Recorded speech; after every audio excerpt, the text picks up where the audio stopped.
Анатолий Аксенов в течение многих лет работает хореографом, преподавателем вокала, режиссером-постановщиком в Доме культуры поселка Алмазный. Он вместе со своими воспитанниками неоднократно занимал призовые места на фестивалях и конкурсах. Тему продолжит Наталья Николаева.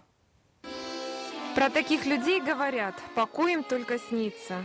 Наш герой всегда в творческом поиске, будь то отдых или рабочие будни. Каждая поставленная им танцевальная или вокальная композиция непременно будет доведена до совершенства.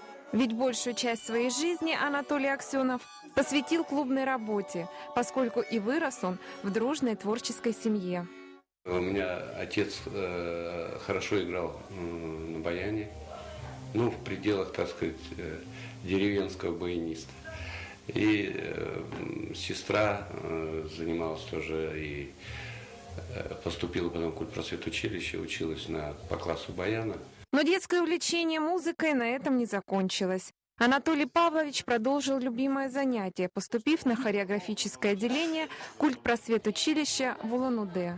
Там, кроме основной специальности, получил дополнительный диплом об окончании курсов баяниста. С этого времени начался отсчет его непростого творческого пути, где была и армия, и переезд из родного края на север. А в лихие 90-е даже пришлось поменять любимую профессию на менее интересную, но более оплачиваемую.